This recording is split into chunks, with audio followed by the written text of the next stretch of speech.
You Democrats, you've been in that party a long time. Answer me, what did you get? You got a president. He's worried about his legacy. That's not your legacy. But I just want to tell you, Mr. President, you from Chicago and so am I. I go out in the street with the people. I visited the worst neighborhoods. I talked to the gangs. And while I was out there talking to them, they said, you know, Franklin, the president ain't never come. Once you get him to come and look after us.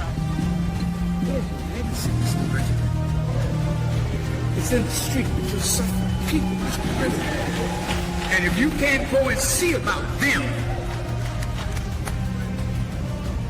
then don't worry about your legacy. Because the white people that you serve so well, they'll preserve your legacy.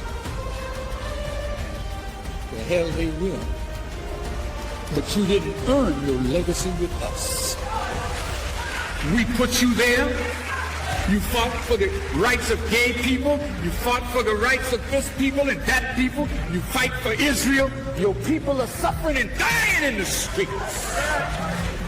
That's where your legacy is. Now you failed to do what should have been done. But it's never too late. You, like Jimmy Carter, can be a better president after you leave the restrictions of your White House. You're the one who put the present Democratic administration in Washington, D.C. The whites were evenly divided. It was the fact that you threw 80% of your votes behind the Democrats that put the Democrats in the White House. When you see this, you can see that the Negro vote is the key factor. And despite the fact that you are in a position to be the determining factor, what do you get out of it? The Democrats have been in Washington, D.C. only because of the Negro vote. They've been down there 4 years. And all other legislation they wanted to bring up, they brought it up and gotten it out of the way, and now they bring up you. And now they bring up you. You put them first and they put you last. Because you're a chump. Being attorney loose. What did you think of Barack Obama being president? But Barack Obama is a joke. Barack Obama didn't do a darn thing for black folks. Matter of fact, he hurt black folk in two ways. First of all, he had 8 years to do something for black folk, but he carefully and judiciously judiciously avoided doing anything for black folk. And most of my white friends told me in politics, and I was always with president governors, they say, hey, we would never vote for Obama. We know he's going to do something for black folk. We knew he would never do anything for black folk. And so, but that's the first thing. He never did anything for black folk. But he used that old thing that they did back in Philadelphia in 1789. He used very broad, ambiguous terms. I'm the president of all the people. They like to say a rising tide lifts all boats. That's a stupid thing. Yeah, because black people boat got a hole in it. That's right. It's in the bottom of the damn ring. Yeah.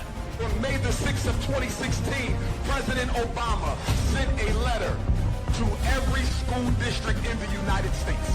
And President Obama said, every child has a right to use the bathroom of the gender that they identify with. And President Obama threatened the state departments of education. If you don't let transgender children use the bathroom of the gender they identify with, we will cut your funding. We will cut your money. We will cut your... The president came out addressing reporters on Thursday, and he was wearing this tan suit. President Obama's decision to wear a light tan suit at yesterday's news conference. He was wearing a tan suit. Light tan suit. I think it was shocking to a lot of people. Is this an effort to make him look warmer?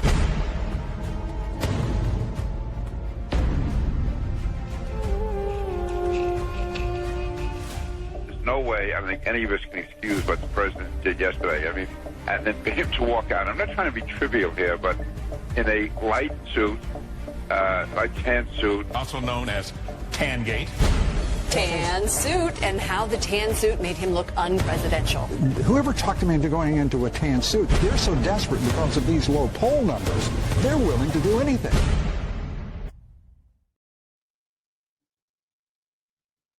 Hey, what's going on? What's going on? Welcome to another very interesting episode of Ask a Brother podcast. I'm your host, Jeff St. James, and today's title is The Truth About Barack Obama. I got to be honest with y'all for some starters. Number one, thank you all for coming. I greatly appreciate it.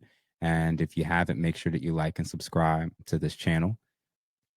I'm super interested in where this is going to go once this goes live and you all see it. But I'm going to say, and actually I'm going to be honest with you all, I've been kind of sitting on this for the last couple of weeks. It's taken me a lot longer to work on this episode, to be very thorough with my research before presenting this to you all, to the public, and seeing how everyone's going to react and respond. I don't take this episode lightly because I'm pretty well aware that there's already going to be a lot of people who are not going to like this episode. I guess the best way I can phrase it is, being a foundational Black American in this particular community in the U.S., it's pretty much a given that there's a list of what I would kind of classify as the untouchables. This is the list or the hierarchy that for a lot of Black people, this is the list of people that you pretty much don't ever critique, scrutinize, overanalyze, or say anything publicly that isn't favorable. And usually it's usually Jesus at the top, Dr. Martin Luther King second, Barack Obama third, and Black women fourth. It's usually the group, the list of what I would deem as the untouchables. And that if and when you do speak, critique, or have questions or concerns about anyone on that list, specifically or generally, you got to get prepared for being ostracized, isolated, abandoned, called to sell out, wanting to be white, a coon, Uncle Tom, etc., etc., etc. So I'm well aware that once this episode goes out, it's anybody's guess as to how you all receive it. And I know undoubtedly that there will be some people who will probably never watch my content again after they watch this episode. If what I said is true, and I believe it to be so, I think it's worth it, both good and bad. I will try to be fair, objective. My hope is that by the end of this, you will see that this channel again is an opportunity for you to be given an offer. The opportunity is to be open to listen in good faith and be open to the possibility that you may hear or learn something that you didn't know. Be open to the possibility that perhaps you could have been wrong about some things. And that again, every person that you hear say something that perhaps you initially don't like or don't agree with doesn't automatically mean, well, if I don't like what they say or if I don't like the person that's saying it, then they are wrong or they are evil. Malcolm X said, if you're not careful, the newspapers will have you hating the people who are being oppressed and loving the people who are doing the oppressing. And based off of our book that we've been reading up until this point from Orwell, just a quote where it said, the party told you to reject the evidence of your eyes and ears. And it was their final, most essential command. There's an initial question that I want to pose, and it actually relates to the question that Farrakhan kind of asked from the beginning, which was, what did you get? Although I'll be obviously talking to all of you, everyone in the country, all voters, all adults, anyone and everyone that's watching this, this is especially true, that I'll be speaking and talking directly to Black community. What did you get? What did you get? Thank you for today's sponsor from DuSable City Botanical Farms in terms of their natural alternatives to boost your testosterone and vitality while performing your civic duty in the bedroom. The coupon that you'll be able to use, the links will be in the description, will be Ask a Brother 10, which will use so you can get 10% off of your next purchase. There was a whole host of categories that I and been kind of working through and looking at from what happened with the various wars that we were involved in, the increase in ever-growing police state during his presidency, the lack of agenda when it came specifically to the Black community versus many other groups, including the LGBTQ, DACA, etc., Native Americans. What happened to Black wealth? Africa with Libya, the big banks, Wall Street, classism, the boule, the U.S. empire, just the good and bad that kind of happened during his presidency. And I learned and observed that you can spend another 5-6 hours trying to cover all these things. I'm going to try to cover it in as little time as possible. And despite reading through all of these things and going through documentaries and writings and articles and just research in general, it was extremely expansive. So I had to, of course, make choices. So undoubtedly, some of you will be like, hey, you didn't include this or you didn't include that. I think this isn't meant to be necessarily comprehensive, but I do think that it is still intentionally meant to be detailed. And my hope is that by the end, regardless of whatever conclusions you may come to, you will respect the possibility that somebody like myself that may have the conclusions I do, perhaps I'm not as stupid or naive or a sellout as much as it is that I'm just maybe a little bit more informed and objective, whatever it is that I have to say. So, qualifier. I voted for Barack Obama. I remember the day that election night happened that night. And, I hung out with my high school friends. This was post high school for us. And it was an incredible moment. The symbolic representation of seeing somebody look like you and believing that when they come into office, they are going to represent your interests, your community, and finally a voice and a face will be in there to truly work towards not only helping lift up our community, but also unifying the country. I do think that by the end of this episode, I'm not sure that even many of us that voted for him either once or twice might still feel the way that we felt when he first walked through the White House doors. One of the key things that I've kind of thought about, and I will play another clip very soon about this briefly, one of the major issues, which I guess we've kind of forgotten and kind of moved on because of the speed of just how quickly the news cycles kind of go, the scandal with Benghazi and his Secretary of State, Hillary Clinton. I don't know that people who voted for him and supported him realize truly how bad and how concerning that actual scandal was. Extremely concerning about the lack of accountability, the lack of transparency, the destruction of government property and physical evidence as a means to hide to the degree what was actually happening with the Secretary of State at the time and how she was transmitting and communicating on private servers at a residence, official business that was including classified information and materials. And to find out, laptop being destroyed, nothing really happening as far as people being held accountable, and knowing that this is just another example. Again and again, when we talk about politics, it's two Americas. It's very clear and obvious if the FBI or some other government agency got involved and they wanted to investigate any of us normal people, if they were to find out that we were to have destroyed property, well, something tells me we wouldn't have gotten out unscathed. And the bigger issue, even way more important than that, was Benghazi. It's one thing to say, oh, the Republicans are gassing it up and Fox News is just blowing it out of proportion. Ambassador Chris Stevens and 3 others were killed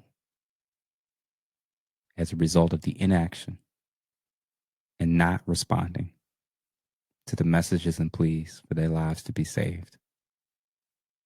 That was under Obama's watch, as well as his Secretary of State.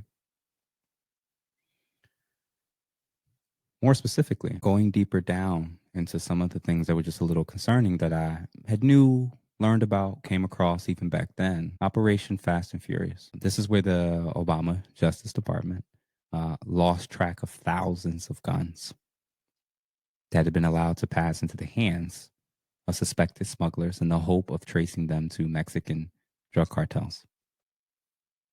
One of those actual guns was used in the fatal 2010 shooting of a Border Patrol agent, Brian Terry.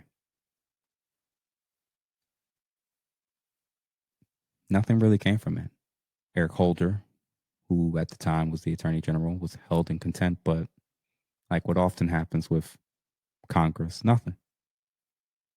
Nothing. The use of the IRS to abuse its power, to attack and go after the political opponents of his political opponents and rivals. The IRS was utilized and weaponized from the executive branch onto political rivals. Targeting. The administration found itself on the defensive when employees of the Internal Revenue Service were accused of having used excessive scrutiny to delay approval of tax-exempt status for some conservative political groups. Obama condemned this misconduct by the IRS as inexcusable and requested and received the resignation of the acting commissioner of the IRS and promised that the Treasury Department would establish safeguards to ensure that such behavior would not continue reoccurring.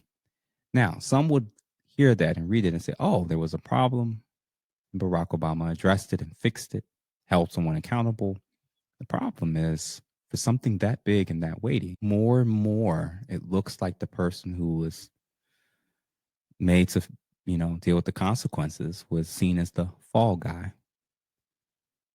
And again, it's kind of interesting when you think about it. It's like, well, wait a minute, if a Democratic administration's in office and the IRS intentionally chooses to have staff members not target Democrat people or people affiliated or connected with the Democratic administration, conservatives, even if it wasn't under necessarily based off of a command from the top, it's probably highly unlikely that something this major happening on the level of the IRS was happening without high-ranking officials in his administration knowing about it or potentially even having a hand in something like that happening. Never know. VA, Veterans Affairs. At least 40 U.S. veterans died waiting for appointments at a Phoenix VA facility, many of whom had been on a secret waiting list. Part of an effort to conceal that between 1,400 to 1,600 veterans were forced to wait months for appointments. A 2014 internal VA audit found 57,436 newly enrolled veterans facing a minimum 30-day wait for medical care. 63,869 veterans who enrolled over the past decade requesting an appointment that never happened. And that was under Obama's watch. Veterans. Even Barack Obama admitted in a November 2016 press conference that it was scandalous what happened. Though minutes earlier, he boasted that we will, knock on wood, leave this administration without any significant scandals. Pausing that for a second, I mentioned Fast and Furious. I mentioned Benghazi. I mentioned the laptop scandal. VA. These are all IRS. These are all tangible, legitimate scandals, issues, major ones at that, not small. But then when Barack Obama could say something like that, the reason why he could was because so much of the media downplayed or protected him and his administration, his image. Do we understand that if George Bush or Donald Trump had these type of scandals, how much and how long and how often we'd be talking about it, and it'd be plastered probably everywhere? I'm not saying that as somebody who's considers himself a Republican, because I'm not. I'm saying that as somebody that's just being objective. Giving guns to the cartel. Ambassadors dying on your watch when they're reaching out. Tons and tons of emails asking, pleading for help, leading to their death. From not informing Congress of the dubious prisoner swap involving Sergeant Bowie and the Taliban, to violating restrictions on cash transfers to Iran as part of some type of deal. I forget exactly what the deal was now that I think about it, because it was just so much I was reading. Amazing.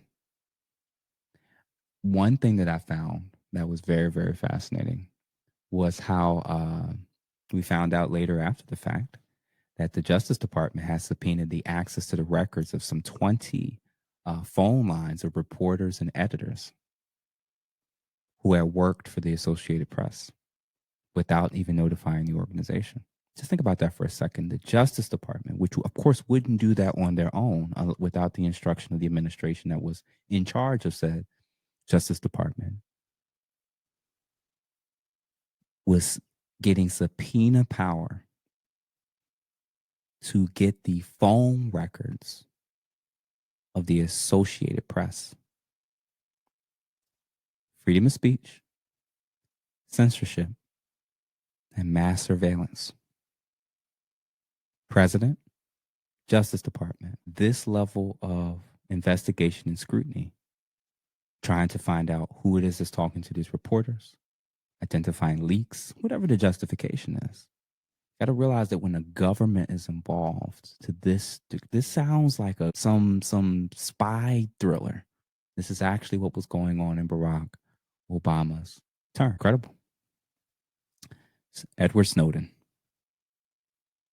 The revelation that the NSA, or the National Security Agency, had compelled a telecommunications company to turn over metadata such as numbers, duration of calls, from millions of subscribers. That the secret information was leaked to The Guardian, and it disclosed the existence of a program that mined the data from Google, Facebook, Microsoft, and other internet-related companies for the NSA and the FBI and a British agency, because we got to add them in as well. This sounds Orwellian when you think about it, right? This sounds Orwellian. Let me get this. Remember this? Remember this? Why I said that we need to start this channel with reading books like this. Because when you don't read, and all you're led by is what you grew up with, tradition, what your family, cultural, racial, religious group tends to do or vote for, you can become somewhat, for lack of a better word, passive, unaware, and even dismissive when authoritarian, totalitarian governments are taking more and more control. And as more and more government surveillance is increasing, if all you care about is if the guy that's in there looks like you, or you like how he talks, you may not be aware that the empire and its reach and its power over our lives and our rights is growing, because the person that's in office is the one that you like. We'll eventually get to more and more comparisons briefly in terms of the lack of awareness and attentiveness when it came to what it was that Obama's administration was able to do and get away with and how if you're very, very upset right now with the current president in office, if we actually compare and contrast many of the statements and actions of one, you realize that oftentimes they usually use very similar talking points, often took the exact same liberties. It's just that depending on the news organization you were watching, they've taught you it's bad when that guy does it, the orange guy does it, the orange man. And they taught you not to think about or care about it if someone else that we approve of is doing it. Obamacare. For many, this was seen as a major success. Millions of people who were uninsured or underinsured finally got access to health care. But there was also another way of looking at it, especially with what's kind of currently going on right now with the current shutdown. ACA insurance, or Affordable Care Act, insurance was actually made mandatory for people, whether they needed it or not. And when you increase and continue to increase the amount of people that needs to be covered, when you increase coverage, you also increase price and cost. Basic math. If I only need to pay for covering myself, my cost would probably be here. But if I have to now cover my spouse and children, the cost would be up here. Makes sense. So when you take that concept and apply it to a nation, now the cost to cover all of these people through private insurers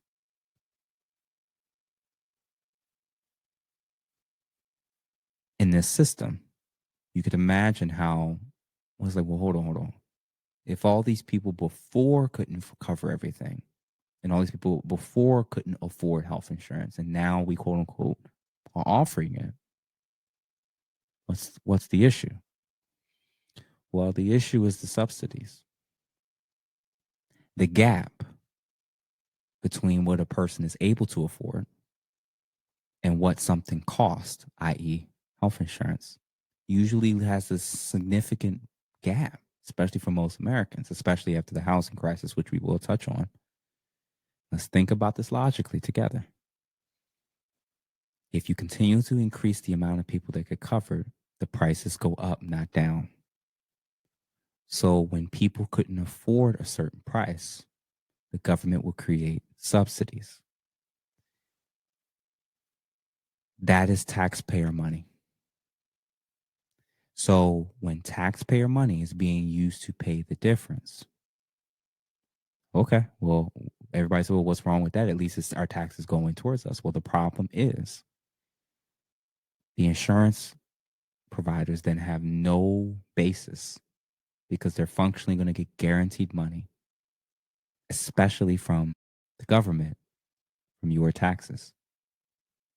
So when they keep increasing rates and the costs keep going up, they know they're going to get a guaranteed check. You may not realize this, but one of the very reasons for why the shutdown is even going on is because the Democrats are pushing for another approved subsidy to cover all of these people's plans. I don't know how much it costs. $1.5 trillion. So they're donors in these industries, the connections, the lobbyists, they are holding the American people hostage until they guarantee the government is going to pay what the American people cannot. So rather than revamping the system, making it more voluntary, not compulsory, and not mandatory, well, this is what we got. Obviously, there's way more stuff, but what I'm going to do is briefly state one other area that I thought was very interesting that kind of stood out to me, which was Guantanamo Bay. He ran on it. He made it very clear it needed to be closed down. It was something that I think he saw as like a major violation of human rights. As you know, Guantanamo Bay did not close down. And while remaining open despite his promise, we remember him exchanging 5 Taliban leaders who were prisoners in exchange for a U.S. Army vet without Congress notification, which was required to do at least 30 days in advance. Didn't happen. Just did it. And you got to start to wonder, between the surveillance, the things that were leaked by Edward Snowden, the countless things I've listed so far, it's not looking too pretty. In fact, I would argue he's looking more and more like every other president that's done and been a part of some shady stuff. He's a human being and he's a politician, apparently. So I wanted to segue, because one of the major debates, obviously right now, is about undocumented immigrants, whether they're allowed to be here, whether they're allowed to stay, whether they should be deported. It's pretty obvious now for people who have read or watched anything over the last couple of years about learning and realizing how many people Barack Obama obviously deported, and him being referred to as a deporter in chief because of the sheer amount of people that he was deporting. But I think it's one thing for me to say it. I think it's an entirely different thing between the executive orders, the deportations, for us to just watch it. So I'm going to play this clip and then kind of wrap things up. And I'm very interested to see what you all have to say as we continue this journey. So stay tuned, and I'll be right back. You have a power to stop deportation from all. Actually, I don't. And that's why we're here. I need your help. Okay. Thank you. All right. What I'd like to... If you're a criminal, you'll be deported. If you plan to enter the U.S. illegally, your chances of getting caught and sent back just went up. The actions I'm taking are not only lawful, they're the kinds of actions taken by every single Republican president and every single Democratic president for the past half-century. And to those members of Congress who question my authority to make our immigration system work better, or question the wisdom of me acting where Congress has failed, I have one answer. Pass a bill. Hey, look, you've broken the law. You didn't come here the way you were supposed to. So, this is not going to be a free ride. What's going to happen is you are going to learn English. You are going to go to the back of the line so that you don't get ahead of somebody who was in Mexico City applying legally. I think the American people, they appreciate and believe in immigration, but they can't have a situation where you just have 500,000 people pouring over the border without any kind of mechanism to control it. Today I authorized 2 operations in Iraq. Targeted airstrikes to protect our American personnel. Last night, on my orders, America's armed forces began strikes against ISIL targets in Syria. Today, the American people give thanks for the extraordinary service of our men and women in uniform. Today, I authorized the armed forces of the United States to begin a limited military action in Libya. That action has now begun. Make no mistake, this is a difficult mission. It will remain difficult for some time. It's going to take time to dislodge these terrorists, especially from urban areas. If the United States has Al-Qaeda, bin Laden, top-level lieutenants in our sights, and Pakistan is unable or unwilling to act, then we should take them out. All right, Barack, let's talk about it. Y'all got to remember that Barack Obama sent pallets of money to Iran in the middle of the night with different currencies to get hostages released. One of the biggest controversial things he did, but because he's Barack Obama, the media never covered it. His Secretary of State, what's her name? Hillary Clinton was probably one of the most corrupt people to ever live. She sent and received classified documents on a server in her house. Barack Obama got text messages too from her on an unsecured server monitored by a civilian with no security clearance, and she didn't go to jail over that. She's on email threads talking to someone in Benghazi on a personal, business, financial level for herself, while the ambassador to Benghazi, or the ambassador there, literally sent her 600 emails saying that he needed help and reinforcement because they're going to get taken over. She ignored all of them. The Americans got killed, tortured in the middle of the street in Benghazi, and like, nothing happens. That was under his watch. What a disgusting piece of shit who will burn in fucking hell. Who will burn in hell for eternity. The butcherer of Libya and Syria and Yemen, Barack Obama is. That every goddamn time he's campaigning for somebody else, if you're not voting for the person who he wants you to vote for, his answer is that's because you're a terrible person. Every goddamn time. If you don't support Hillary Clinton, it's because you're a sexist. If you don't support Kamala Harris, it's because you're a sexist. Listen, motherfucker, this country elected you twice. The first time by a landslide. And you have the nerve to turn around and act like this country is some white supremacist country. You two are worth over $100 million. You are amongst the most privileged people in our society. The only thing Barack or Michelle should ever say about America is what a great country we've been to them. Screw those people, man.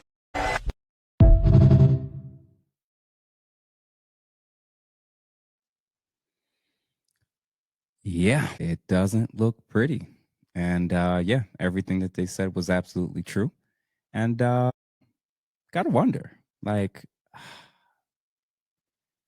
I do wonder in this moment for those of us who did vote for him and those who have no regrets and those who, in their anger and hatred for the right or Trump or you name it, whoever is on the opposing side, do you have the means and ability of actually being able to intellectually be honest, fair, and know that if every single political rival, opponent, person on the other side of the aisle was to do and act and say many of the things that he and his administration did, would you be keeping that same energy as you've kept for Barack Obama?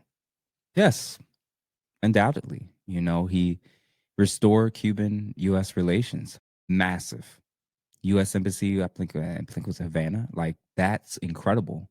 That was a major milestone achievement. Again, I stated that Obamacare, for many, was life-changing because, like I said, it opened up the door for people who were uninsured or underinsured to finally get covered, to get services again. Like, this is true. I mean, you know, even the Iranian deal, the nuclear Iranian deal, like, that was a major step of progress in restoring the relationship between us and Iran.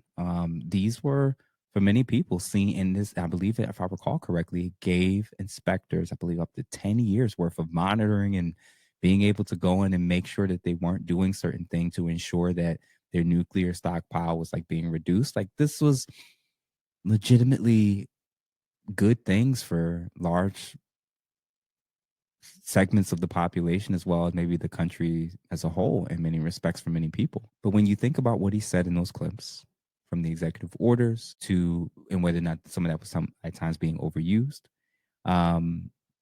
you know, when Farrakhan and Malcolm X and many others said at the beginning, it's like, well, what did you get for it? When I think and reflect on Barack and who he focused on and who he targeted, you can look up and see he did very specific acts for Native Americans. He did very specific large-scale acts for undocumented immigrants, like DACA. Was it 2014, I believe? No, 2012 was DACA. Now, for those that are unaware, this deferred for 2 years. Let me read it to make sure read it carefully. Deferred for 2 years the deportations of immigrants who had come to the United States illegally as children. From 2013 to 2014, just up until the deadline, 50,000 unaccompanied children from Central America were apprehended attempting to enter the U.S. illegally. So it's interesting that when he tried to come up with a solution to give some time to figure out what it is that we're going to do with the youth that's been brought here, or in the 2 years later where we have to figure out what to do with their parents now that the 2 years are coming to an end, the sheer amount of people who saw the policies of trying to resolve one issue resulted in encouraging people in the thousands to try to now flood the country. And we saw what many of these types of actions, some of these types of actions, was very interesting because he did both DACA and he also did the 2014 executive order. I believe it was executive order in terms of just like trying to, make sure that these parents weren't being deported. Noble for sure.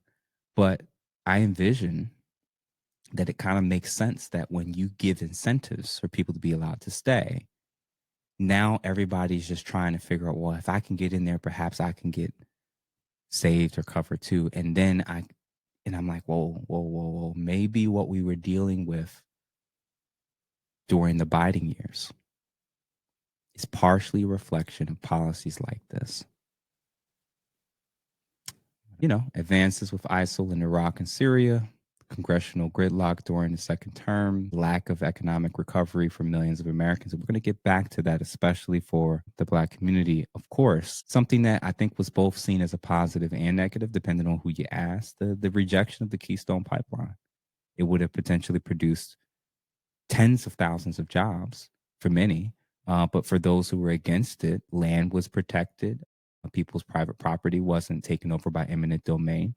And for those who believe that something like that could destroy the environment, that being rejected was potentially seen as somewhat of a good thing. The TPP, the Trans-Pacific Partnership, depending on who you ask, maybe there's some pros to it and some cons.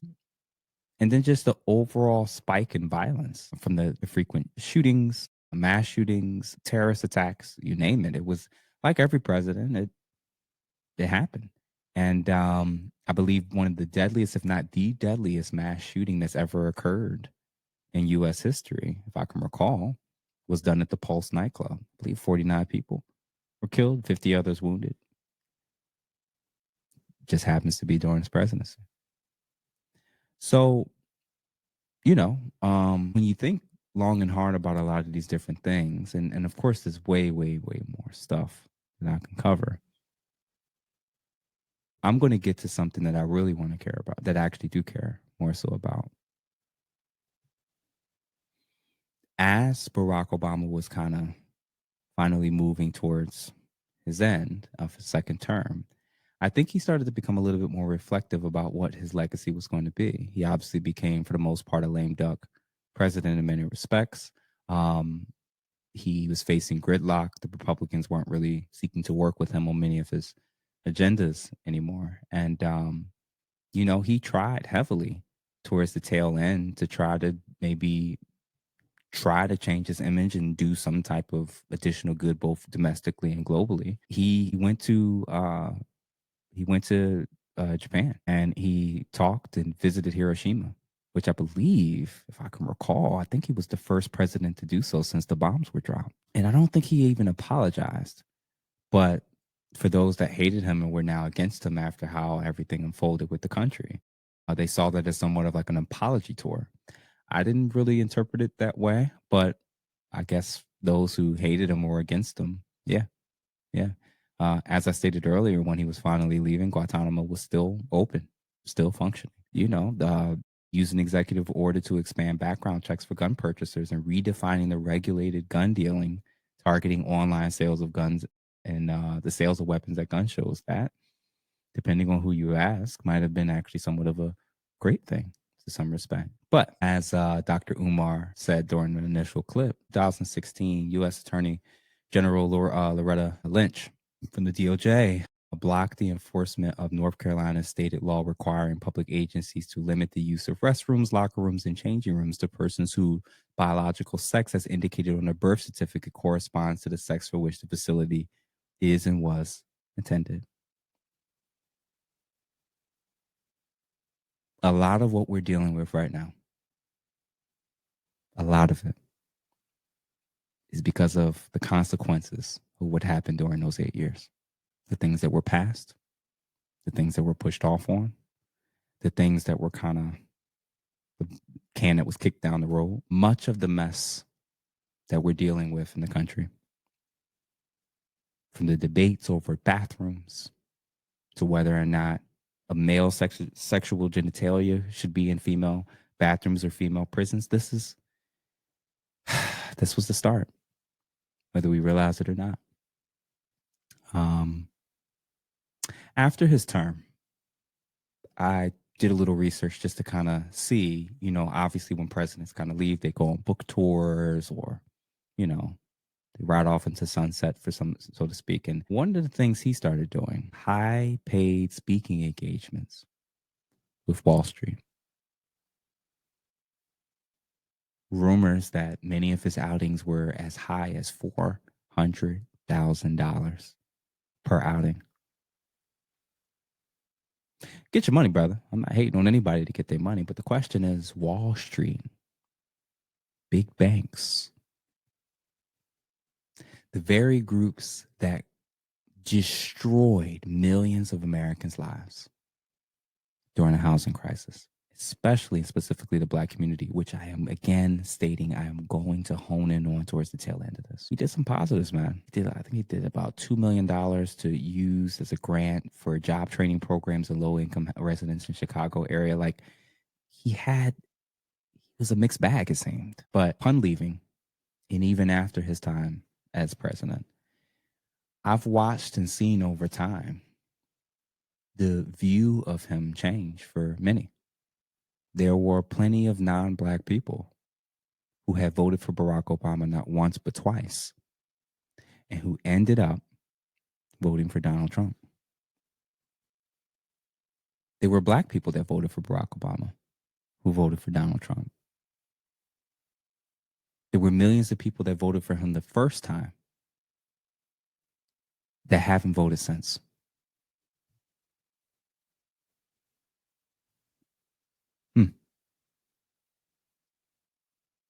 And then there's the issue of masculinity and the role of boys and men in this country based off of the attitude, the tone, and many of the statements that people like Barack Obama in positions of power would say with how they would challenge and critique and attack Black men for not following their women. And as Dave Smith said in that last clip, it seemed like he would go out of his way to attack, criticize, and demonize those who thought and saw things radically differently than him. Now, he would be the first to tell you that he has his regrets and there's some things he would have done differently. But then post his presidency, he's back to, if you don't think like me and vote like how I think you should vote, something's wrong with you. Which I'm sure leads to why people who are still ardent supporters or even worshipers of his and hold him so high on their altar of their political altars. It's probably easy for them to sleep at night, to look at their brothers and sons and uncles and fathers and be able to so easily, based off of what a politician says, call them a sellout, call them a house slave. Uncle Tom, because we don't agree with a biracial man that spent most of his time growing up in Indonesia, who did and put in place many things that ultimately destabilized and destroyed and made things substantially harder for millions of Americans. Which is the case with most presidents, by the way. Let me play this, and then I'm going to close out. And I will say, as quote unquote progressives, Democrats, progressive parents, enlightened ones, we've made that mistake sometimes in terms of our rhetoric, where it's like we're constantly talking about it, what's wrong with the boys instead of what's right with them. We rightly have tried to invest in girls to make sure that there's a level playing field and then they're not barred from opportunities. But we haven't been as willing, I think, to be intentional about investing in the boys, and that's been a mistake. And I think people are starting to recognize that. Is going to marry the daughters or, quote unquote, the single mothers. The reality is that there is nothing wrong with masculinity, but for so long they've been labeling it as toxic masculinity. I still remember, I don't forget because I covered it extensively, especially during this past election season. I don't forget the fact that Obama tried to scold black men, because they're talking about black boys in particular, tried to scold black men for not voting for Kamala Harris. I remember when Michelle Obama jumped on the stage and said to go against your family and your household and your man and vote for Kamala Harris anyway.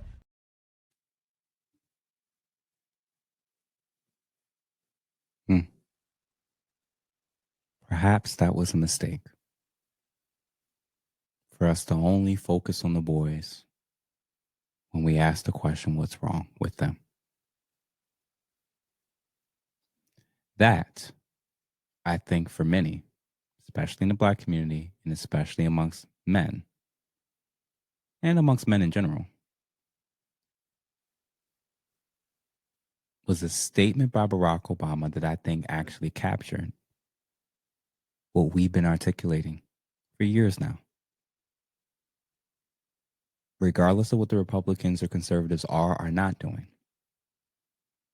there was one party that said boys and men either don't exist, or if they do, they are a problem. What's wrong with them? And guess who was one of the leading faces that prioritized that ideology? Having come into office determined to end partisan gridlock, Obama lamented his failure to do so. It's one of the few regrets of my presidency, he said, quote, that the rancor and suspicion between the parties has gotten worse instead of better. So my conclusion: mixed results and outcomes both for the nation and especially the black community. Symbolic progress and representation and increased access for millions to healthcare, but ongoing economic inequality and rising racial tension. While unemployment did decline from, I believe, 12.7% to 9.5%, poverty actually worsened. And the income gap between black and white households grew. The Fair Sentencing Act of 2010 reduced the crack cocaine sentencing disparity, and the DOJ did investigate some police misconduct cases, especially some high-profile ones for sure. You got My Brother's Keeper for young black males, and even the declining teen pregnancy, amongst black female teenagers. It was a noticeable decline as well. No single factor, though. I don't care if you mention DACA. I don't care if you mention ACA. I don't care if you mention any of this other stuff, because I'm still going to talk about this group for a second. No single factor was more significant than the housing crisis under his administration, by and large, more or less due to the previous administration prior to him, meaning George Bush Jr. No single factor was more significant than the housing crisis that destroyed black wealth. Discretionary funds, taxpayer dollars that were utilized to try to rescue whole industries. Instead of those discretionary funds and taxpayer dollars being reallocated to go towards homeowners, to assist them, to make payments for them on their behalf towards their homes, or even helping to pay huge chunks of their home, or even helping to pay them off. That money went to the banks as a bailout, and to Wall Street, and millions and millions of people lost their homes. Still, the banks are still here to this day. Many, many, many people in the middle class lost the opportunity to ever buy a house again. And if they were to ever get lucky enough to buy one, from that time till now, they may have to have spent 3, 4, even 5 times what the price was for those same homes during that time period. Considering that most people in the middle class, the number one way for people to make wealth and pass on wealth is through homes. Can you imagine what happened to the Black community in terms of our wealth?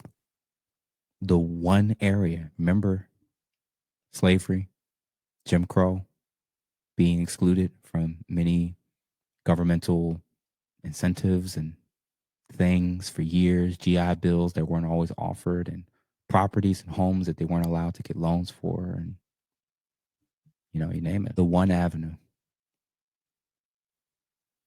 where the overwhelming majority of people in the country, and especially the Black community, of all the different ways to finally come through, to finally look out for the most consistent, the most loyal demographic that he would have never been able to win without.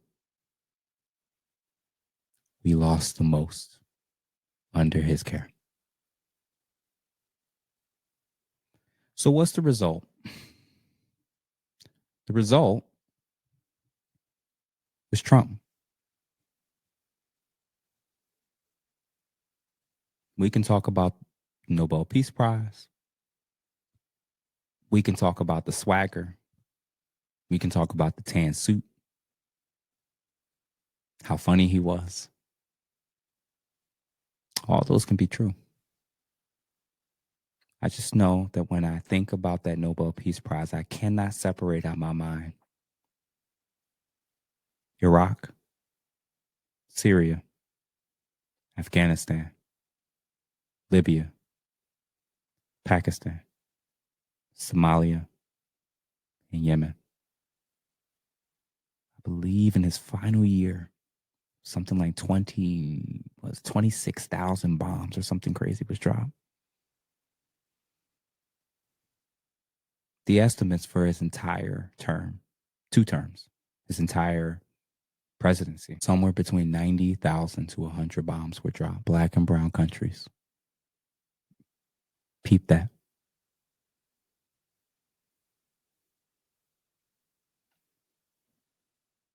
So who's actually anti-Black?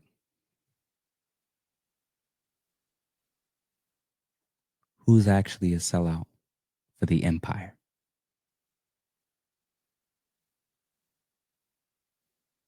The people like me who can acknowledge these things where not only didn't look good, but were even flat out horrible, vile, evil, or the person who approved them. Did it in Black and brown countries all over the Middle East and Africa. And then got paid almost $500,000 to go to the very people that stole our wealth. Who's the real sellout? And from Farrakhan to Dr. Umar to Malcolm X to Dr. Claude Anderson, et cetera, et cetera, et cetera. If you had to choose between it for all those people and all the people like myself are stating there's a lot of corruption, there's a lot of government overreach, there's a lot of evil that's been allowed to happen in this administration under his watch. Maybe it's not the people who are pointing it out that's the sellout. Maybe it's the people who did it and the people who co-sign it and don't want to talk about it. Maybe they are the sellouts.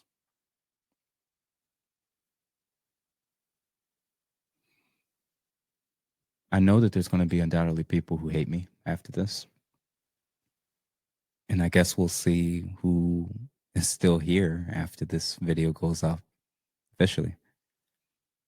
Of course, there's more I could have covered, both good and bad, but I think overall, if I had to give a letter grade,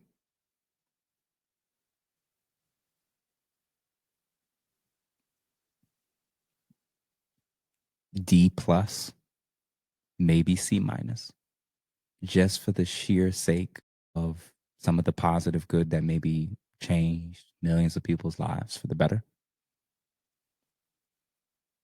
But I don't know.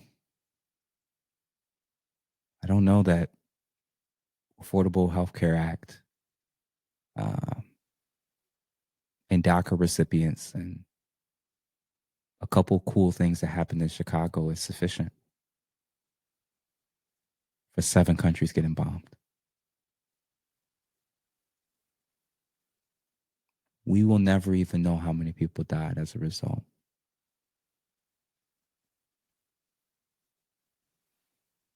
That's my episode. And I think this is the truth of Barack Obama. Voter, former supporter. And whether it's his views on masculinity, some of his stances on things involving rights and privileges that's being afforded and allowed between the genders, as well as with and on children. The double standard of what it is his administration was allowed to get away with and how people were held accountable. I won't say that it's all on him for why we're so much more divided pre and post his administration. I'm not naive to know that there were people that were very angry just by his sheer presence. I get that. The day after he won, I went to a McDonald's in Langhorne, Pennsylvania. And while I was as ecstatic and as happy as I could possibly be, there was 2 white men that were just staring at me with the angriest looks on their faces. I didn't know them. They didn't know me, but something told me it had something to do with the election. There were people who were angry. There were white nationalists and white supremacists who, saw this as the end and hated black, white, you name it. There was an overwhelming percentage of people in the country that I think genuinely were happy and hopeful, and that it wouldn't be politics as usual. After 8 years, after all the donors gave their money, after all the wars and the bombs and the military-industrial complex and the Wall Street and big banks, when everybody else got to eat, question I was asked at the beginning: what did you get? And I say that not just to myself and not just to all of you that are watching. I'm saying this especially and specifically to those who still have him on the untouchable list. Jesus, Dr. Martin Luther King, Barack Obama, and black women. Are we officially at a place where we're allowed to view and treat him as a human being that's not perfect, that has flaws, and like most other presidents, actually like every other president that's followed JFK, they go in with one hand tied behind their back, and they have to make decisions on the behalf of the empire and on the behalf of American people. And almost always those things are never aligned. We can touch on scandals and people that have died that's been close to him and his previous history with different individuals and men and accusations. We can do all of that, but I decided to kind of keep it more to just politics for the most part. And undoubtedly you all will have feedback and critiques from me as well of how I did and how I handled this. But I think this is the truth. Mixed reviews, mixed track record. Some people will feel more good about it than others. But I will say, in the moment, I'm glad that I voted for him. But now, years later, now that I'm older, wiser, more learned, especially politically, I regret it. Not because I'm planning on being white, wanting to be accepted by white people, or because I'm trying to be a sellout, but because I know that my vote led to children in other countries dying.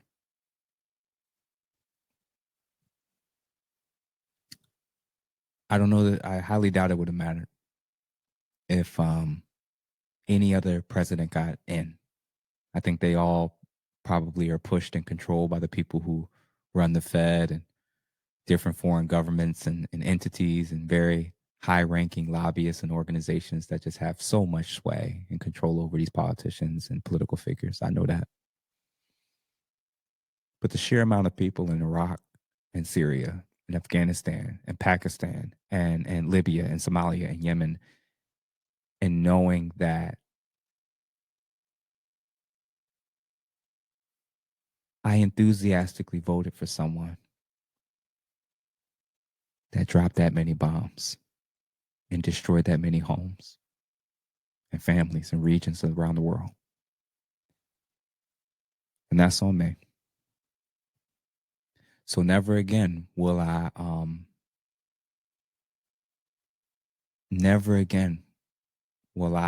allow myself to be satisfied with allowing the empire to prop up a person that looks like me and has my skin color and says that's sufficient.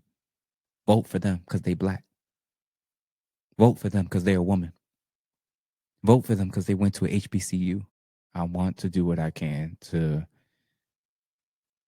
fight against the empire. Maybe it's an impossible task. Maybe all of this will lead to nothing. I don't know.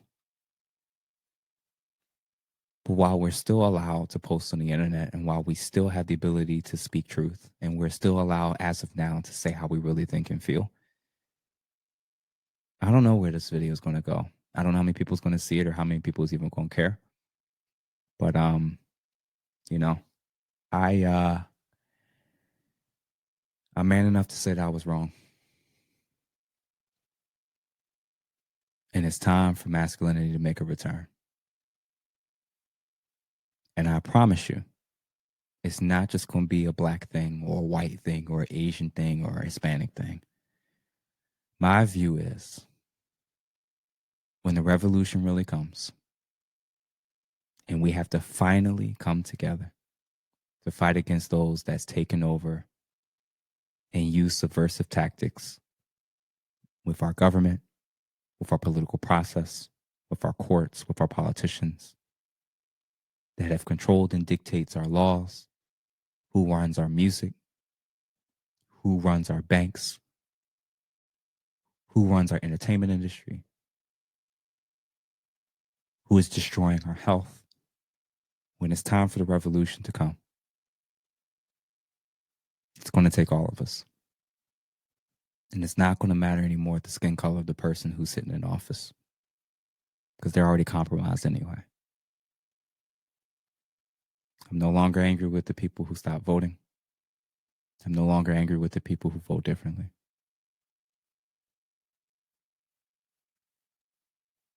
It's bigger than two parties. It's bigger than race. It's even bigger than gender. If they can trick you into loving and worshiping a man that can drop 100,000 bombs on black and brown countries, they can do anything.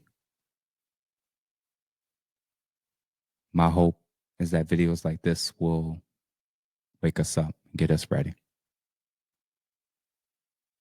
Because when the citizens of UK start to wake up and realize what they're about to lose, the Germans, Mexicans, the Canadians, Australians, and when we all start to realize who runs all of this, and when it's time, my hope is that we learn from this presidency.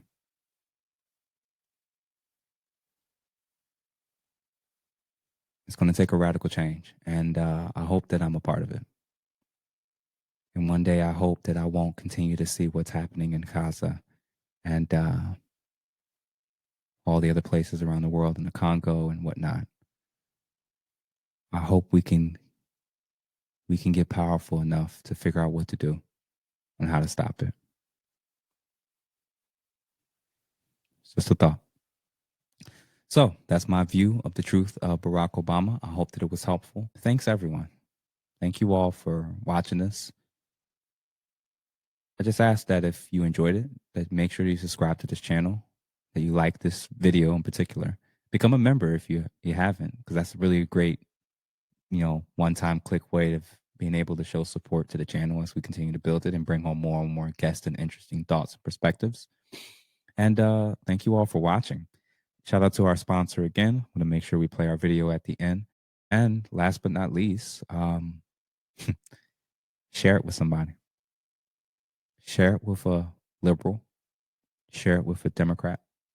Share it with your homegirl. Share it with somebody who never looked or thought at the idea that Barack Obama ever really did anything wrong, that he's not really human. Heck, share it with your conservative and Republican friends. I think it's time for us to move away from the two-party system. I think it's time for us to move away from the divisiveness of being anti-Black, having white fatigue, Black fatigue, Mexican fatigue, and all this other foolishness. I think it's time for a real sit down and a reimagining of the type of government that we do want on a local level and a federal level. And that before we get to 2030, I think we all are going to collectively have to do something. That's not for me to decide, but I'll be more than ready when it's time. Thank you all for your time. Enjoy the rest of your night. Take care.